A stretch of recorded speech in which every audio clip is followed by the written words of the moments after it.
ನಮಸ್ಕಾರ ಸ್ನೇಹಿತರೆ, ಈ ವಿಡಿಯೋನ ದಯವಿಟ್ಟು ನಿಮ್ಮ ಬಂಧು ಮಿತ್ರರಿಗೆ ಶೇರ್ ಮಾಡೋದನ್ನ ಮರೆಯಬೇಡಿ. ನಾನು ಏನಕ್ಕೆ ವಿಡಿಯೋದ ಶುರುವಲ್ಲೇ ಶೇರ್ ಮಾಡಿ ಅಂತ ಹೇಳ್ತಾ ಇದ್ದೀನಿ ಅಂದ್ರೆ, ಭೂಮಿ ಮೇಲೆ ಇರುವ 802 ಕೋಟಿ ಜನಗಳು ಆಕಾಶದಲ್ಲಿ ನಡೆಯುವ ಈ ಒಂದು ಅದ್ಭುತ ನೋಡಬಹುದು. ಈ ಒಂದು ಅದ್ಭುತ ನೋಡಿಲ್ಲ ಅಂದ್ರೆ ಖಂಡಿತವಾಗಿಯೂ ಈ ಭೂಮಿ ಇರುವ ತನಕ ನೋಡೋದಕ್ಕೆ ಸಾಧ್ಯನೇ ಇಲ್ಲ ಅಂತ ಹೇಳಿದ್ದಾರೆ. ಅಲ್ಲಿಗೆ ಕೇವಲ ಒಂದೇ ಸಲ ಮತ್ತು ಕೊನೆಯ ಸಲ ಅಷ್ಟೇ ಕಾಣೋದು. ಈ ಅದ್ಭುತದಲ್ಲೇ ಅದ್ಭುತ ಆಕಾಶದಲ್ಲಿ ಬರೀ ಕಣ್ಣಲ್ಲಿ ನೋಡಬಹುದಾದಂತಹ ಚಮತ್ಕಾರ ಆದ್ರೂ ಏನು? ಇಡೀ ಪ್ರಪಂಚವೇ ಕಾಯುತ್ತಾ ಇರೋದು ಏನಕ್ಕೆ?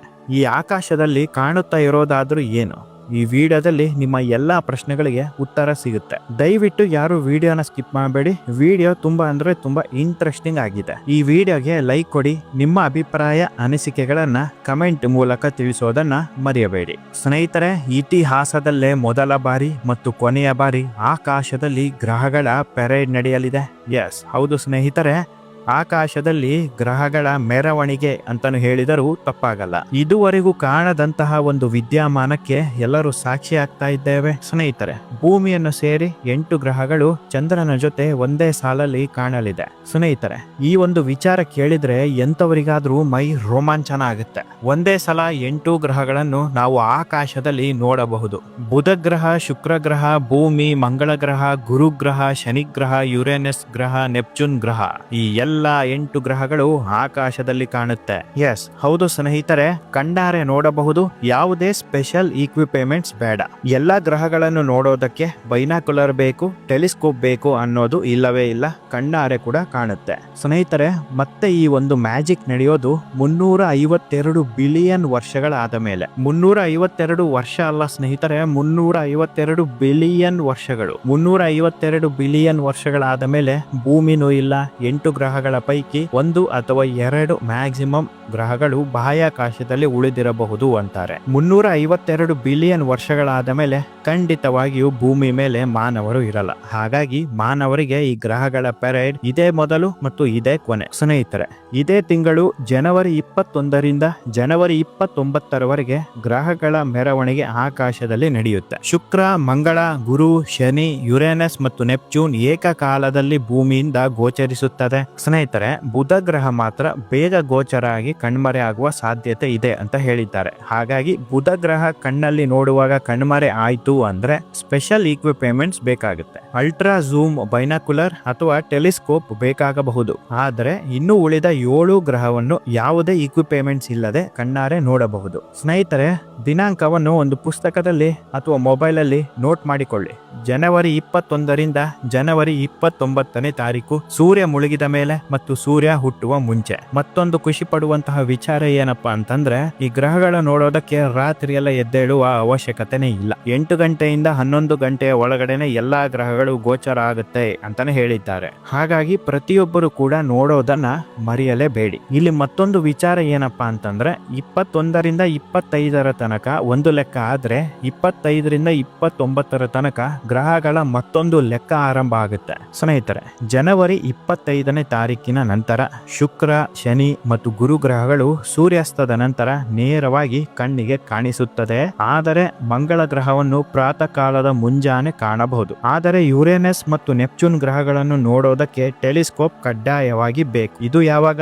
25ನೇ ತಾರೀಕಾದ ಮೇಲೆ. 21ರಿಂದ 25ನೇ ತಾರೀಕು ನಾನು ಈ ಮುಂಚೆ ಹೇಳಿದ ಹಾಗೆ ಯುರೇನಸ್ ಮತ್ತು ನೆಪ್ಚೂನ್ ಕೂಡ ಬರೀ ಕಣ್ಣಲ್ಲೇ ನೋಡಬಹುದು ಸ್ನೇಹಿತರೆ. ಜನವರಿ 21ರಿಂದ ಜನವರಿ 29ರ ತನಕ ಈ ಗ್ರಹಗಳ ಮೆರವಣಿಗೆ ಆಕಾಶದಲ್ಲಿ ನೋಡಬಹುದು.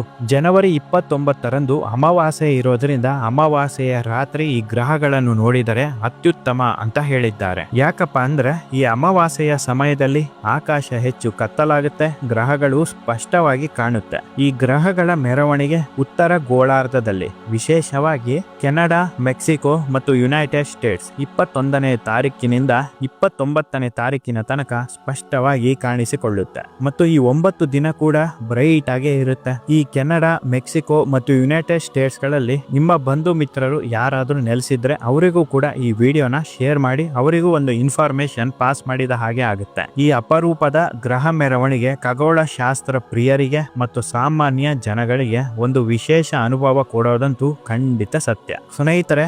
ಈ ಒಂದು ಅದ್ಭುತ ನೋಡೋದನ್ನ ದಯವಿಟ್ಟು ಮರೆಯಬೇಡಿ ಮತ್ತು ಕಳೆದುಕೊಳ್ಳಬೇಡಿ ಸ್ನೇಹಿತರೆ.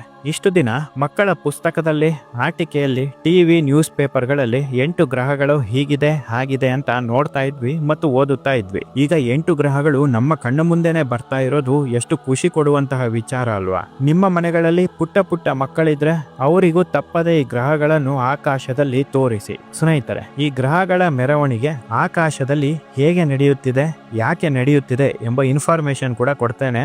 ಈ ಒಂದು ವಿಚಾರ ತುಂಬಾ ಇಂಟ್ರೆಸ್ಟಿಂಗ್ ಆಗಿದೆ. ದಯವಿಟ್ಟು ಯಾರು ವಿಡಿಯೋನ ಸ್ಕಿಪ್ ಮಾಡಬೇಡಿ, ಪೂರ್ತಿ ನೋಡಿ. ಗ್ರಹಗಳ ಮೆರವಣಿಗೆ ಅಥವಾ ಗ್ರಹಗಳ ಜೋಡಣೆಯು ಭೂಮಿಯ ದೃಷ್ಟಿಕೋನದಿಂದ ಆಕಾಶದ ಒಂದೇ ಪ್ರದೇಶದಲ್ಲಿ ಹಲವಾರು ಗ್ರಹಗಳು ಸಾಲಿನಲ್ಲಿ ಇರುವಂತೆ ಕಂಡು ಬಂದಾಗ ಸಂಭವಿಸುತ್ತದೆ. ಈ ಅಪರೂಪ ಮತ್ತು ಅದ್ಭುತ ವಿದ್ಯಮಾನವು ಯಾವುದೇ ನಿಗೂಢ ಶಕ್ತಿಗಳಿಂದಾಗಲಿ ಅಲ್ಲ, ಆದರೆ ಸೂರ್ಯನ ಸುತ್ತ ಗ್ರಹಗಳ ಊಹಿಸಬಹುದಾದ ಕಕ್ಷೆಗಳ ಪರಿಣಾಮವಾಗಿರುತ್ತೆ ಅಷ್ಟೇ. ಗ್ರಹಗಳ ಮೆರವಣಿಗೆಗೆ ಮೊದಲ ಕಾರಣ ಏನಪ್ಪಾ ಅಂತಂದ್ರೆ ಆರ್ಬಿಟಲ್ ಮೆಕ್ಯಾನಿಕ್ಸ್. ಪ್ರತಿಯೊಂದು ಗ್ರಹಗಳು ಸೂರ್ಯನನ್ನು ವಿಭಿನ್ನ ವೇಗ ಮತ್ತು ದೂರದಲ್ಲಿ ಸುತ್ತುತ್ತವೆ. ಸಾಂದರ್ಭಿಕವಾಗಿ ಅವುಗಳ ಸ್ಥಾನಗಳು ಭೂಮಿಯಿಂದ ನೋಡಿದಾಗ ಆಕಾಶದ ಅದೇ ಸಾಮಾನ್ಯ ಪ್ರದೇಶದಲ್ಲಿ ಕಾಣಿಸಿಕೊಳ್ಳುವ ರೀತಿಯಲ್ಲಿ ಜೋಡಣೆಗೊಂಡಿರುತ್ತದೆ. ಸ್ನೇಹಿತರೆ, ಎರಡನೇ ಕಾರಣ ಭೂಮಿಯಿಂದ ದೃಷ್ಟಿಕೋನ ಜೋಡಣೆಯು ಆಪ್ಟಿಕಲ್ ಪರಿಣಾಮವಾಗಿದೆ. ಗ್ರಹಗಳು ವಾಸ್ತವವಾಗಿ ಬಾಹ್ಯಾಕಾಶದಲ್ಲಿ ಒಂದಕ್ಕೊಂದು ಹತ್ತಿರದಲ್ಲಿಲ್ಲ, ಆದರೆ ಅವುಗಳ ಕಕ್ಷೆಗಳು ಭೂಮಿಯ ದೃಷ್ಟಿಕೋನದ ಕ್ರಾಂತಿ ವೃತ್ತ ಛೇದಿಸುವ ವಿಧಾನದಿಂದಾಗಿ ಜೋಡಿಸಲ್ಪಟ್ಟಿರುತ್ತವೆ.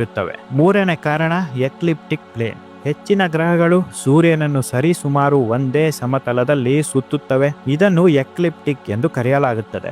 ಇದು ನಮ್ಮ ದೃಷ್ಟಿಕೋನದಿಂದ ಗ್ರಹಗಳು ಒಟ್ಟಾಗಿ ಕಾಣಿಸಿಕೊಳ್ಳುವ ಸಾಧ್ಯತೆಯನ್ನು ಹೆಚ್ಚು ಮಾಡುತ್ತೆ. ಸ್ನೇಹಿತರೆ, ನಾಲ್ಕನೇ ಕಾರಣ ಆವರ್ತ ಸ್ವಭಾವ. ಗ್ರಹಗಳ ಜೋಡಣೆಯು ಊಹಿಸಬಹುದಾದವು ಮತ್ತು ಗ್ರಹಗಳ ಕಕ್ಷೆಯ ಅವಧಿಗಳ ಆಧಾರದ ಮೇಲೆ ನಿಯಮಿತ ಮಧ್ಯಂತರಗಳಲ್ಲಿ ಸಂಭವಿಸುತ್ತವೆ. ಉದಾಹರಣೆಗೆ, ಸಂಯೋಗ. 2 ಗ್ರಹಗಳ ಜೋಡಣೆ ಹೆಚ್ಚು ಸಾಮಾನ್ಯವಾಗಿದೆ.